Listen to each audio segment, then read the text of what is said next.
The United States cannot produce enough artillery shells to supply Ukraine for a month of operations, much less a year, whereas Russia does. Russia has outmanned Ukraine and shut down 60% of Ukraine's electrical production, with the United States Patriot missile only able to intercept 6%.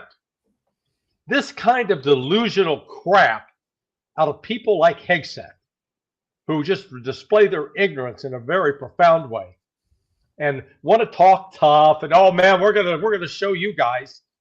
Hey Pete, you guys couldn't stop the Houthis, all right? So stop talking about like you're gonna stop the Russians. You go take care of the Houthis first, then maybe you'll have something to talk about. I mean, it's just irritates the dickens out of me. Sorry. See that? Yeah, because it's such brash and I mean super confident talk. And when you look at the wreckage behind, I mean, we can start with the Houthis, but we can certainly pivot right over to Afghanistan, which I participated in and saw firsthand after 2 full decades of really disastrous strategic leadership, which led to the tactical failure and the failure of the war, which we lost to the Taliban. They were knocked out of power in 2001, and they retained power and took out after we left. So no matter how you want to write it down, we lost that war. And, you know, we still have the potential with another war with Iran in the Middle East. The issue in Hamas is still not even over, and yet we want to claim victory everywhere. But this continues on a theme, which I think we're starting to see more and more belligerent talk from the West, because I think that they believe that Russia is actually losing the war. Now, I think you and I have talked about this before, maybe a month or so ago, maybe a little bit more than that. We had Keith Kellogg come on and say, Russia is not winning this war. I mean, if they were, they would have already taken Kiev. They would have already done this. They would have already done that. And they're only taking this stuff. So they're not winning. That was kind of what started this kind of deal. And then we have President Trump issuing that Truth Social 3 or 4 weeks ago, that I have now discovered that Ukraine can go back to the 1991 borders and win everything, et cetera. He's going on like that. And then we have, I guess it was published yesterday in the Atlantic, we have the latest iteration of this, that Putin is not winning. And so I'm going to go over 3 things that I pulled out of this, kind of get your view to. But this is what's passing for elite Western thinking, and I think what undergirds these kinds of really boisterous, in-your-face comments from the United States, especially from Hegseth there. Overestimating Putin's power means doing his job for him, the author writes. It means amplifying every one of his threats, mistaking posturing for reality, and making policy decisions based not on facts, but on what Putin wants you to believe. And although he has had some success, Crimea being one, Putin's biggest win comes from convincing the world that he's winning even when he isn't. So that's just categorically mentioned at the front that Putin's not winning. What do you think leads to people to write stuff like this? Drugs, heavy doses of mescaline, I guess, spending too much time, puffing on marijuana. I mean, it's completely delusional nonsense. Number one, Putin doesn't control the military campaign of Russia. That's controlled by the Russian general staff. And Putin at times will try to put some brakes on them. Look, they wanted to crush Ukraine's power system a year ago, and Putin said, no, let's give this talks with the U.S. a chance to work. General staff said, okay. Now Putin's going back to us. Okay, guys, you were right. Have at it. They've taken out 60, upwards of 70% of the hydroelectric power, the thermal power, the nuclear power, coal-fired power in Ukraine. Those folks are going to have a tough winter. They're not going to be able to sustain operations. The fact that on a daily basis, the Russians now are capturing territory up and down the line of contact that extends from Kharkiv in the north to Zaporizhia in the south, and that the Ukrainians have no answer for it.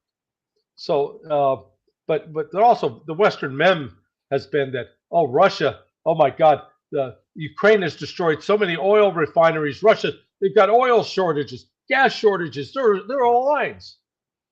I was stuck in like a 30-minute traffic jam today, and it was not outside a gas station.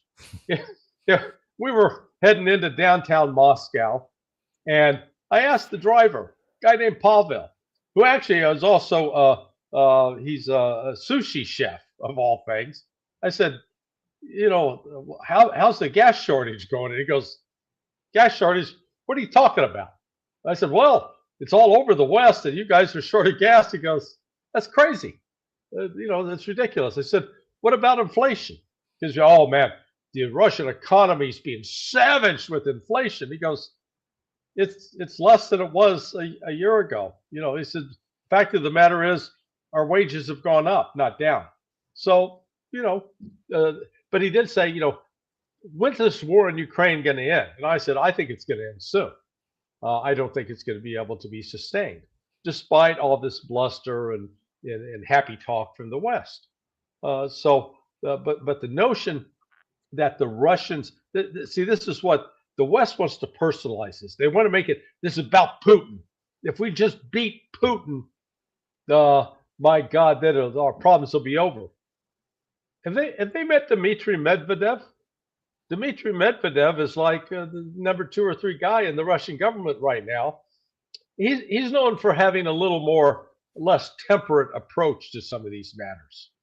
And there is, just watching the brief time I've had to watch the Russian media is spreading a message that the United States is intent on attacking Russia. They take that personally, just the same way we in America would take it if Russia was going to attack us. And if Donald Trump crosses that line, there are going to be consequences for the American people. And Pete Hegseth and the clown show that is the Trump administration are not going to be able to do a damn thing to stop it. Because right now, they can't even stop the missile and drone attacks in Ukraine. As they admitted the other day, Ukrainian sources, not Russian sources, they are only stopping 6% of what Russia's firing. The Patriot missiles are that ineffective.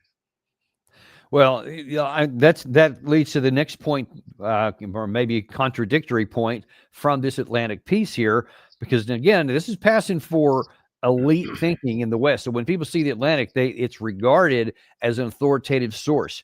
The second part he says here is that today Russia's armed forces are bogged down. There are no tanks rolling towards Kiev, no lightning offensive season regions, no major cities under siege. Russia does not have air supremacy or even superiority. I highlighted that for a reason in Ukraine.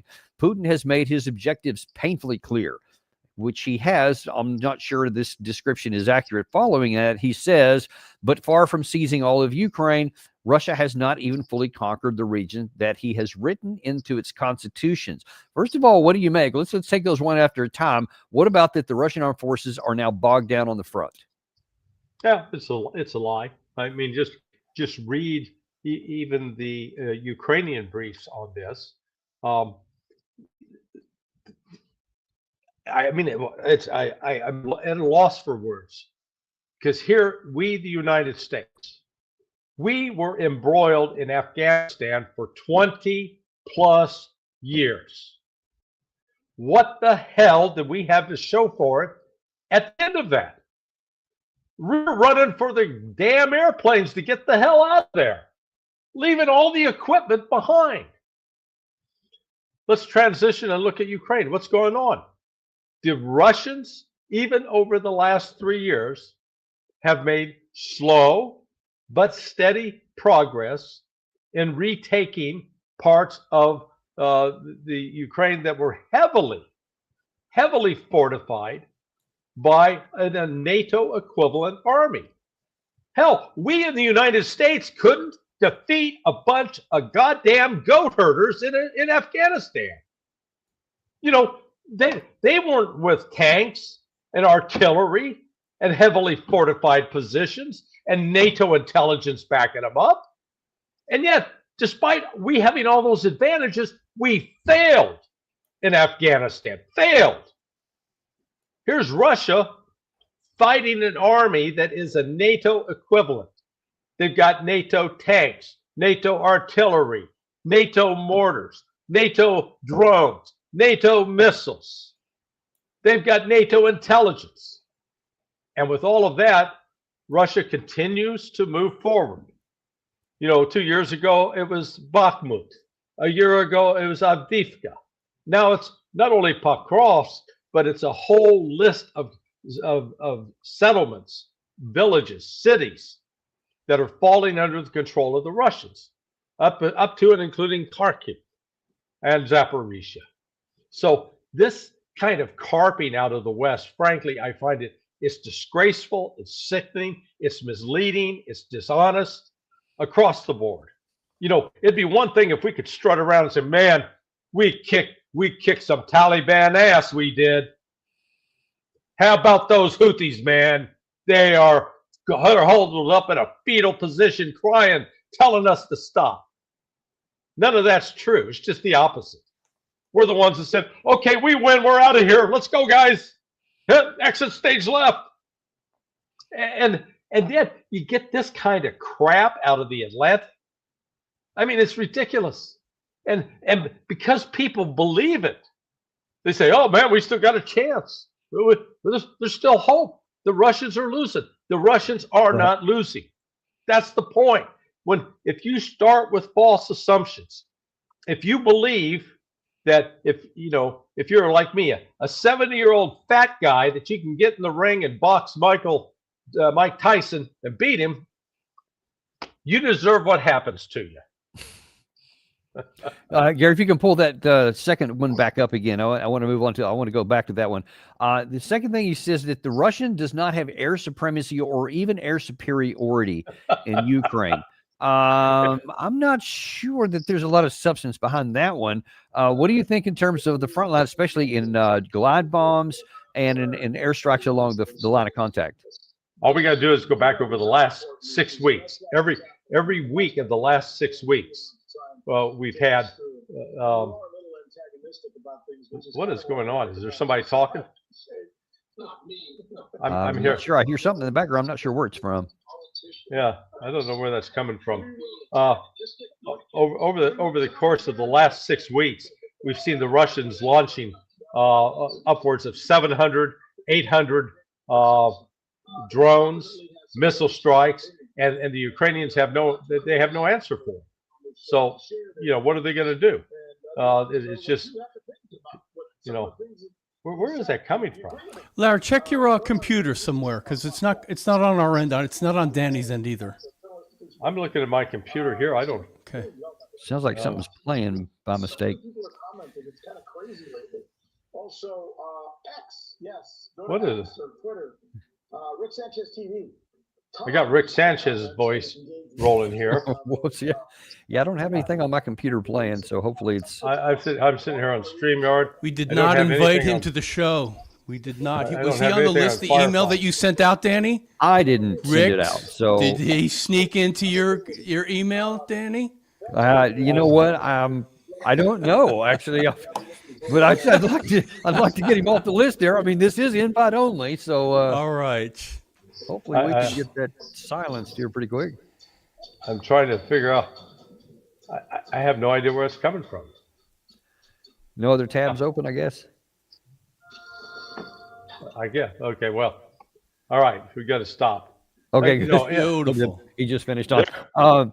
So, all right. So that's the case in the air, and it's really hard to refute those overwhelming strikes near, and to then say that they don't even have air superiority. Much less air supremacy. I think that's just factually inaccurate. Yet that's what is being tossed around here. And they're striking at will. I mean, there's no doubt about that. And because the Russians, despite Western mythology, which says that the Russians want to do human wave attacks, because they lost a tremendous number of soldiers in World War II, and you can make the case that Stalin and the general and the Stavka back then didn't have a high regard for minimizing casualties. That's not the case with the current general staff. Current general staff has been on a rampage about minimizing casualties, and so that's why we've seen actually such a low. We keep getting these numbers that 1 million Russians are being killed. It's not true. It's not true. It's simply from a factual standpoint. The Russians are firing 8 to 10 times the number of artillery shells that the Ukrainians are. So if the Ukrainians, by firing X amount, are causing Z amount of casualties in Russia, then Russia, by firing 8 to 10 times that, is going to cause 8 to 10 times the casualties, just from a logical standpoint. Yeah.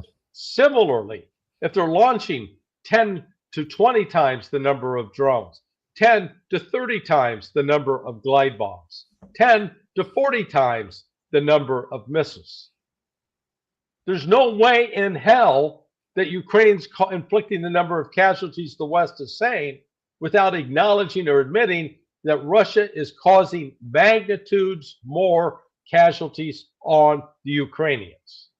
It doesn't make sense. Right. Yet that's exactly what they continue to say. Then, Gary, if we could pull up number 3 on that Atlantic piece, because he says if the Americans had a more clear-eyed view, so instead of seeing the things that you're talking about that are practically and verifiably true on the ground, he says that they would see a dictator who has bet everything on a failed invasion, a country losing its sphere of influence, an economy that's rapidly cooling. You mentioned that a second ago, that you have eyes on that one yourself. And a realistic view of his power would strip Putin of his greatest leverage, the perception of his invincibility. So what do you have to say about that in terms of having bet everything on a failed invasion? So let me tell you about the cooling economy. So Judge Napolitano and I, about 2 hours ago, were sitting in this Italian restaurant, and we just had a great meal, and we just ordered dessert. Now we're sitting at the two of us at a table for 4. The waiter in the office and the restaurant manager come over to us and said, "Gentlemen, excuse us. Would you mind moving to this other table for dessert? Dessert is on us, so you don't have to pay for the dessert." I said, "Judge, let's go." So because they had more people coming into the restaurant that they wanted to put at our 4 table. Yeah, that economy's cooling, man. People can barely afford to get into the restaurant. I mean, it's so nonsensical. It is. Moscow is a city of 17 million people, and it operates. It's clean. It's safe. You don't see police on every corner. People go about their business. They're not queuing up. And so it's this nonsense that, oh yeah, the Russian economy's queuing. Hey, America, look in the mirror. Pay attention to yourself. Fix your own problems before you think you need to go out around the damn world trying to tell other people how to live. Take care of your fentanyl crisis. Take care of your homeless crisis. Take care of your unemployment crisis. Right now in America, we got 4.6% unemployed. In Russia, 2.3%. America, you've got no place to lecture anybody about anything other than, you know what, we need a 12-step program so we fix ourselves. And by the way, on that regard, I saw I think it was out earlier today. I may get the exact number off, but it was something like the Russian the economy has about I think 23% debt to its GDP ratio, whereas the United States has whatever it is, 30-something trillion today, and it's over 100%. 127%. 127% versus 23. Russia's 20. Actually, Russia's 20%. And apparently the 20% is about to fold. So make that work for me. But listen, the bottom line to all this is this is just continuing an onslaught to where at the elite level, at the elite mainstream media level, everything is being bombarded that for everyone to hear and read that Russia is a paper tiger. Trump used that phrase himself.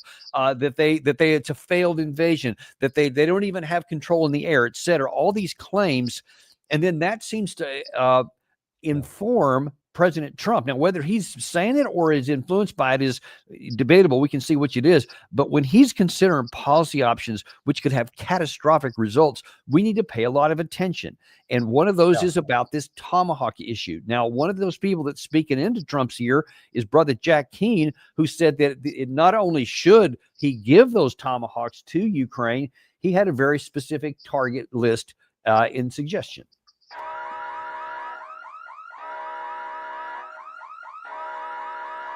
Putin began to fire hypersonic ballistic missiles against Ukraine, largely civilian targets. He's been firing air-launched and sea-launched cruise missiles against civilian targets and energy infrastructure for the last 2+ years, in addition to those 500 to 600 drones a night that you're seeing there. He's the guy that escalated. All of his targets are largely civilian targets.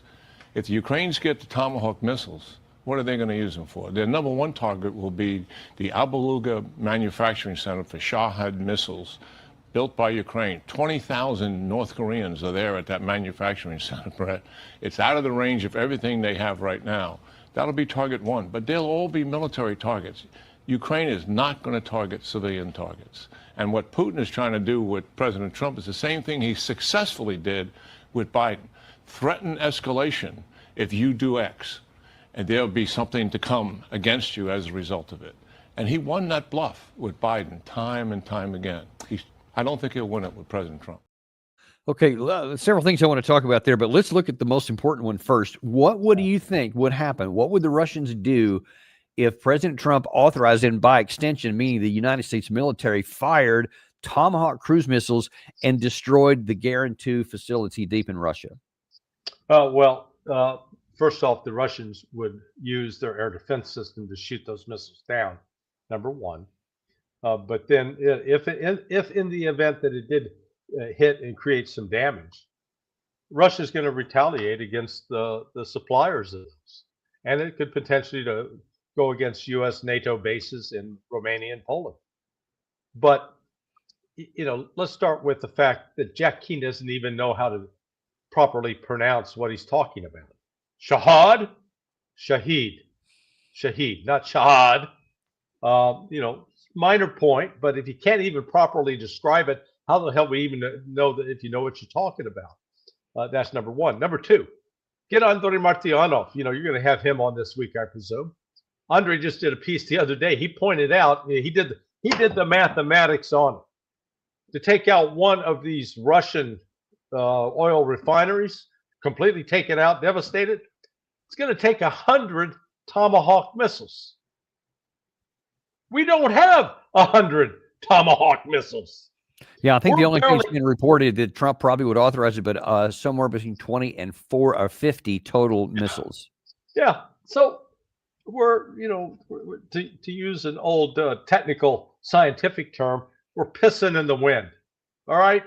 It is just, this is all theater for domestic political consumption because it doesn't change a thing militarily on the ground other than giving the Russians more reason to try to destroy and weaken us as much as they possibly can.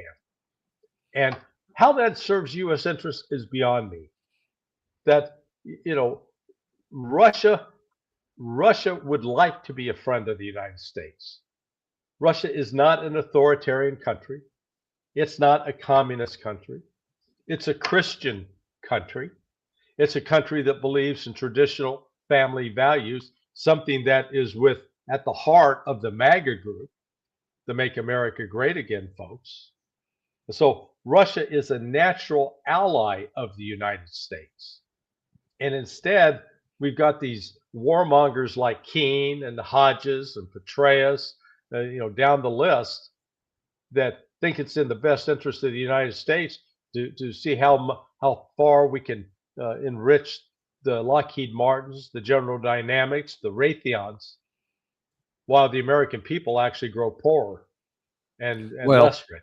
And as a matter of fact, there's a meeting in Washington, D.C. today. By the way, this is Ukrainian media here. I think it's actually officially by the Ukrainian government, where Andrei Yermak and head of the Ukrainian press corps are meeting with Raytheon and Lockheed Martin this day. And, they're continuing on this this theme here where you're seeing on the screen where it's basically trying to like make it a movie trailer to glamorize it, et cetera, and all these smiles. Yeah, they're loving it, man. Let's get together with Raytheon and Lockheed Martin. We're getting in a situation where it is unclear if the Ukraine is going to even survive through the winter, either on the front line or at the home front with all this energy it's getting shot down like you're talking about. Right. And these guys are spending their time trying to have big contracts to make American contractors more rich. What do you make of it?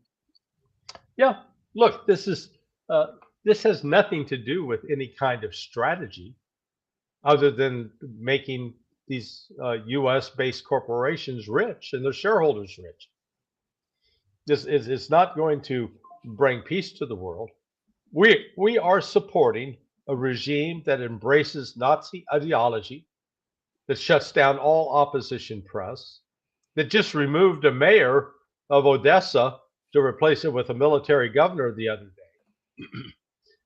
Without following any kind of legal procedures. And yet that's who we're supporting. We're supporting people who actually embrace and celebrate Nazis. And we think that's fine. And then when the Russians react to that because they lost 27 million people to attacks by the Nazis in World War II, that they tend to take this stuff kind of seriously. It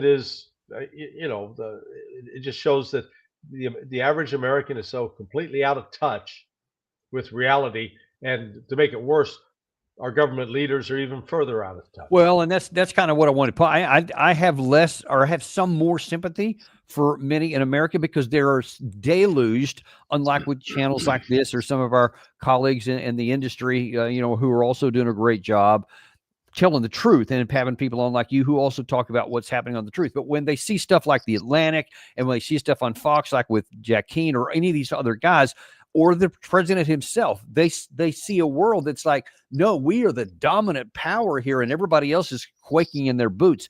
And as a matter of fact, at this same meeting here, in my view, you had, and you're going to see it here in a second, both NATO leaders and the useful idiots in the media that are going to amplify this. Not only do we want to go after Russia, but we want to go after Russia and China simultaneously. Here's Mark Rutte, Secretary General, talking about expanding this alliance into a global military one.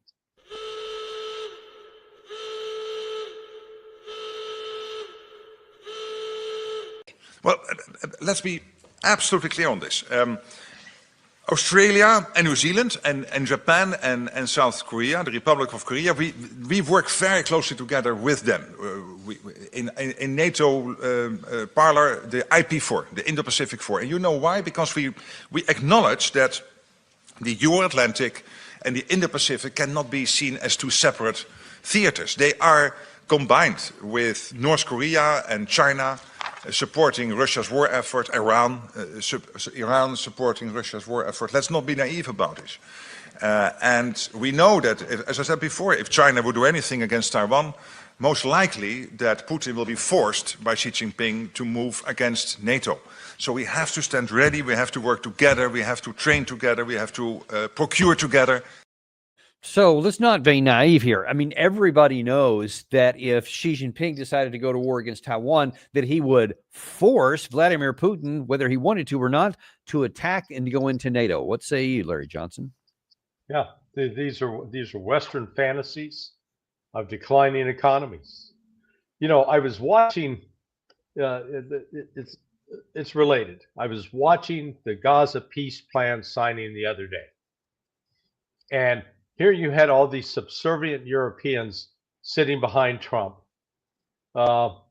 with not a single one of those European economies is economically growing at a rate above 2%. All are growing barely at 1%, some less than that. Every single one of those European economies has a massive debt structure.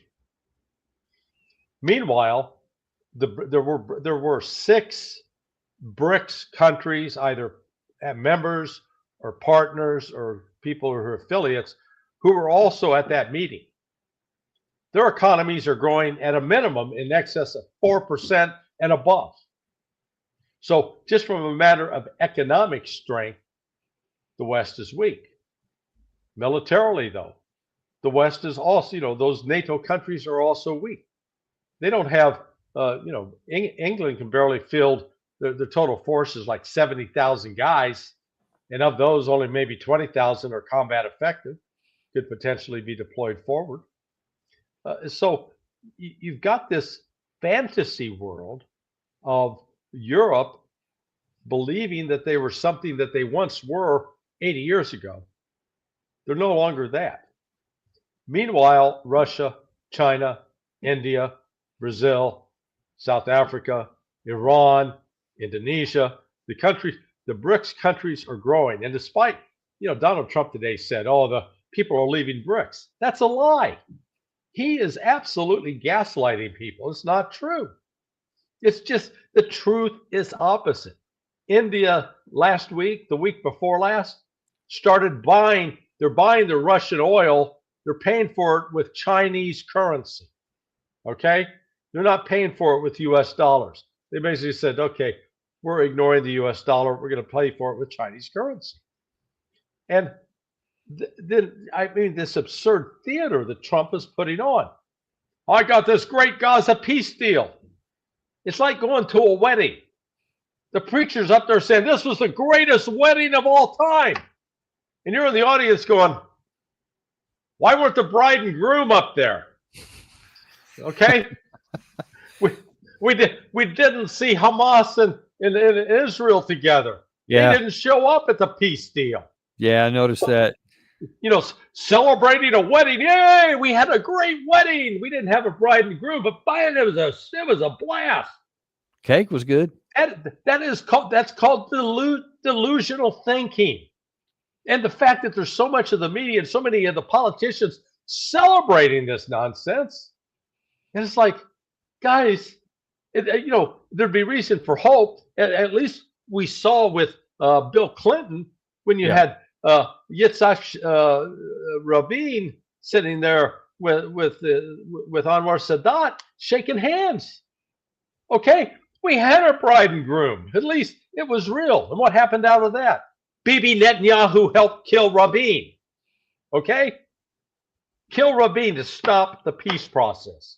And the Muslim Brotherhood killed Anwar Sadat to stop the peace process. Now we're faced with these Europeans sitting there nodding like a bunch of bobblehead dolls. And Donald Trump said, this is a great agreement. I'm going to sign it here. Hey, we got peace. 3,000 years of peace. And you're going, where's the bride and groom, dude? Where's the bride and groom? Yeah, doesn't live a lot of optimism even for that situation here. But then this is exacerbated because you have, again, General Keane given some of these same theories here about adding China into the mix.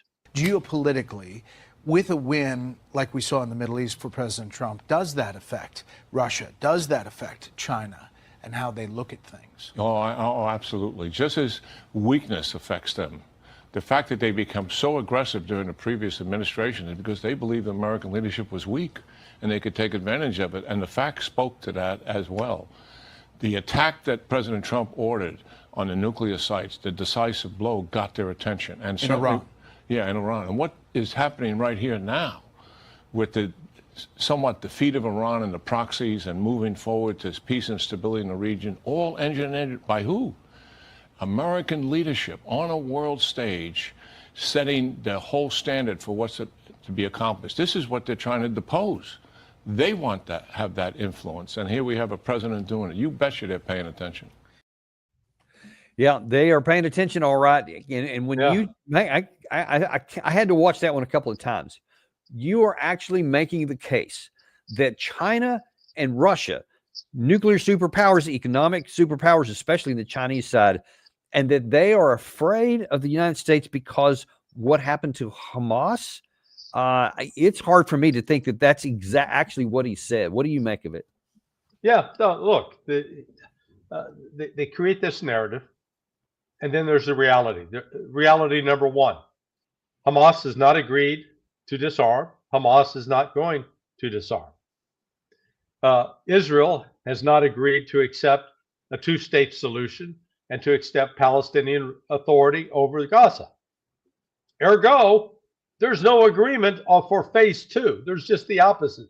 There's disagreement. The United States has attempted to bully China. And China finally turned around and said, okay, we're not going to take it anymore. And so they said, forget about the rare earths. You're not getting any more of those.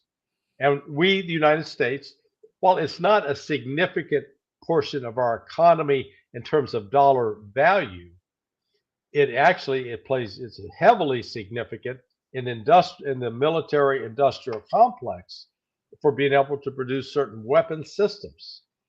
And without that, we can't do it. And we do not have an alternative. It's not like we can go out and buy it from somebody else. There's nobody else to buy from. We tried to pressure China in the past because China was, up to a point, heavily dependent upon helium purchases from us. Chinese turned around and said, hey, we can't be that dependent. They separated themselves. Now they're only like 5% dependent on the United States. The United States started to impose fees on Chinese ships that dock the U.S. harbors. Chinese said, fine, we're doing the same thing to you. The reality is the United States cannot compete economically with China. We're not big enough. We're not strong enough. We're not deep enough. And people say, oh, you hate Americans. Look, folks, I'm just telling you the reality of the way it is. You want to go on with your dream world? Go on with your dream world. China is somebody that we ought to be friends with, not enemies. But part of that friendship has got to be based upon mutual respect. We said, oh, we're going to prevent you from buying chips. They said, okay, we'll develop our own. And they're getting the workarounds right now. You listen to some of the U.S. car manufacturers, the head of Ford. They went over to China and saw what the Chinese were doing in terms of using robots to build automobiles. And he came back and said, we can't compete. We, the United States, cannot compete anymore with China. They're so far ahead of us, were his words. And yet here we are looking to try to resolve things militarily when the only thing it's going to do is get some more of our middle class kids killed, where none of the children of the elite. You don't going to see Jared Kushner out there on the front line. No. He's on the front line of making some money for the family. Yeah. You don't see Eric Trump out there on the front line. They're too busy doing important things to make money. They want the kids from the working class families to go out there and sacrifice themselves. And then when they wind up paraplegic or quadriplegic or missing arms or with traumatic brain injury, they'll say, oh, that's too bad. Hopefully one of these private charities will take care of you, because we, the government, are not, which is the reality. I want to circle back around to Hexeth, where we started all this, because whether we think that it's nonsensical or not, this is the Secretary of, now War, they call it, defense. It's certainly not defense, I guess. And he clearly has the ear of President Trump. So when you look at what may come next and what we may do, these things seem to kind of mutually reinforce each other in quite a negative way. And I'd like you to, as we watch this last clip here, just kind of give us the best estimate you can of how this is going to be received in Russia and what they may do as a result of this, because Hexeth here is talking about an incredible signal he's going to send to Moscow. As a result, NATO allies have committed more than $2 billion in security assistance to Ukraine through the NATO Pearl initiative since August. Now, allies often say that Ukraine's security is synonymous with European security. Well, now then, therefore, is the time for all NATO countries to turn words into action in the form of Pearl investments.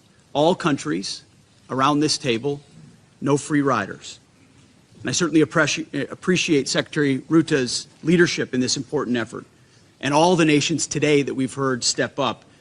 Many more commitments just today to that Pearl initiative, which sends an incredible signal to the world about the commitment. What kind of signals do you think is going to be received or interpreted on the Russian side? The Russians are just going to laugh. because it's just words. It's talk. It's not action. And even if they let's say that goes to action, that they're going to actually invest the money to start creating to build these weapon systems. They're not building modern weapon systems that match what Russia has. The West doesn't have a single weapon platform that can match the Iskander or the Kinshal or the Oreshnik, I would guess. The Oreshnik as well. Yeah, so we're not even in the same league. We're struggling to right now. What was the Ruta said? Russia builds in 3 months the number of artillery shells that we take to build in a year. So talk is great. Let's see what they actually do. And when it comes to doing, it's not just having a will. It's actually you've got the infrastructure, the technology. Part of the problem we're seeing right now with Germany in particular, their energy deficit, and it's not much better either in France or in England. So the three countries that used to be sort of the anchor of NATO in terms of the big economies and the industrial capability, they've been hollowed out. And you don't turn that around in a year or 2 years. And the United States is frankly not much better. Look, we can provide 20 to 50 Tomahawks. Okay. Ukraine, you're shooting upwards of 1,000 Patriots missiles in one night, and we can only build 550 Patriot missiles a year. How does that work? What does that tell you? Yeah. THAAD missiles, we built 50 of those. $13 million a pop, though. They're really a good value for the people invested in Raytheon. Yeah, I mean, it's so ridiculous. And that people like Hegseth sit there and say this with a straight face. Yeah, I think that most of the intended audience there is, I don't think it's even Russia per se. I think it's more in the United States to keep the support going, because the Raytheons and all those folks are just relishing this. It's going on right now at the AUSA conference here in Washington right now. It's a veritable smorgasbord for all the weapons arms. I had somebody who was actually attending that send me a note earlier today, just said it made them sick because they're presenting all of these ammunition, all this weapon systems, whatever, like you're going to the mall. And you're looking at some of the higher end stuff. He said even like some of the displays look like the jewelry store. And he actually sent me a photograph of that. And he said that's just how glorified all this stuff is. And of course, you're talking billions and billions of dollars, and that's why they do these things. And that's great for them, Larry. But it's not good. The country itself doesn't really benefit from any of this stuff. We're not any safer. In fact, you can argue we're less safe because we make other people think we may use it against them, so it raises their level of defense even higher, and then all it does is keep the war going over here. So what's the value of this? I mean, is it literally just, I'm talking about among the elite, is it just that, hey, works for us, so we'll just keep doing it however many Ukraine people died to keep that war going? We don't care. Self-licking ice cream cone. We build it. If we build it, they will come. Well, we build it, and then we're the ones coming to it and spending the money on it. You look at our use, the entire concept of how we use military force without having any strategy attached to it. And we're seeing that right now in the waters off the coast of Venezuela, where we're attacking and blowing up unarmed boats that are not firing on us. They're not trying to kill Americans, at least directly. They've got the allegation that they're carrying drugs, but the boats are incapable of reaching the United States without having 4 or 5 major refuelings if they're ever able to make it. And yet we find it so much easier. Let's just kill them. Let's just use violence and force. Yeah, and by the way, I saw in the latest, the fifth touch that was announced yesterday. Apparently, the idea is it's probably more likely from Colombia. And in terms of what the people that were reported in the newspapers as having revealed that. They said that intelligence indicates that it was probably somebody from Colombia, meaning that despite what's claimed, we don't know who we blew. Yeah.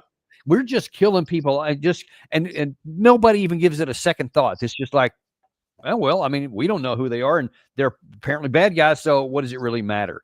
And there's nothing that shreds international law anyway, and it just goes down the path of dehumanizing people and shredding the rule of law, which makes it easier and easier to do more stuff. Are you concerned about that? Oh, absolutely. Look, the reality is this.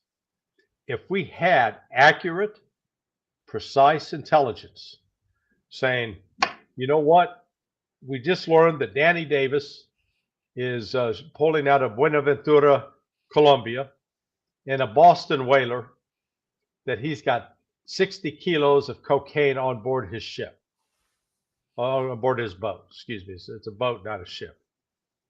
If we got that kind of precise information, we'd know where to go capture you, take you into custody, take the drugs away from you, so that we may, and then we'd find out, give Danny a chance to become a cooperator. Danny, exactly. How would you like to play for Team America? Either you can go to prison for a real long time and you're going to have a boyfriend named Bubba, or you know, you can work with us and you can let us know who's up your food chain. If we had that kind of intelligence, that's what we would do. The fact that we don't have that kind of intelligence, well, we believe, yeah, you know, I believed I was going to win the Powerball last week, and that didn't happen. Okay, but I believed it. So what we're faced with here is this. And this, look, this goes back 25 years when, you know, I know one of the guys that was responsible for drafting the authorization for the use of military force. You know, the doctrine that basically gave the president free will to go out and kill people. That AUMF. And so the AUMF is right now being applied for killing people that are driving around in boats that we think might have drugs, but we don't have proof that they have drugs. But let me put it this way.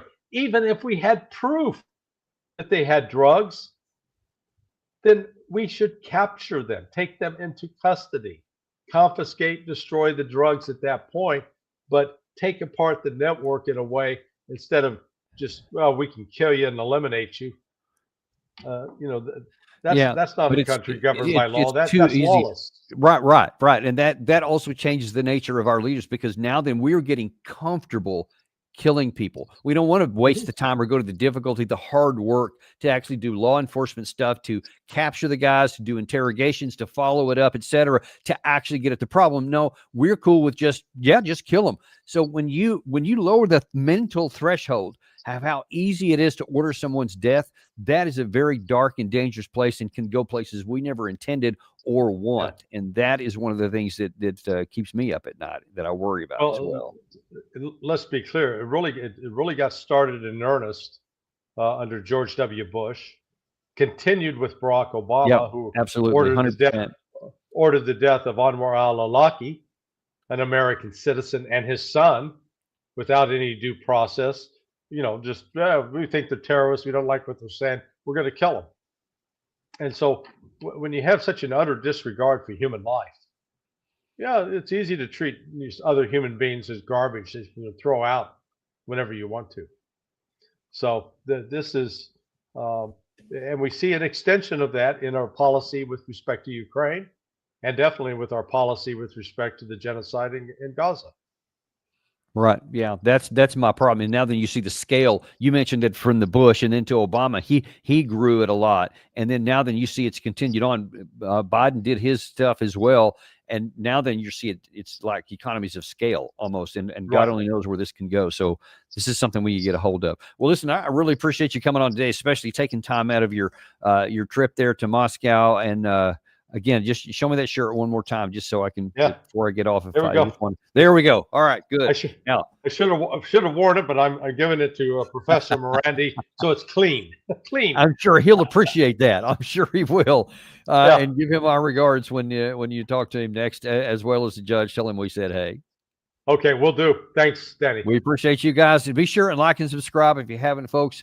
And as a reminder, we are on Apple Podcasts, Spotify, Podcast Addict. Make sure you let your friends know who maybe prefer to get their information via podcast. I know a lot of people don't have time for the videos, but they love the podcast or the written word. DanielDavisDeepDive.substack.com. We've got it all for you.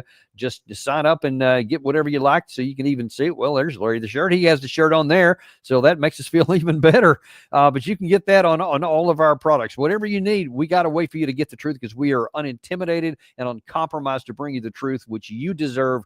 And we just want you to help us share it around to everybody else. Thank you very much, folks. And we'll see you tomorrow on the Daniel Davis Deep Dive.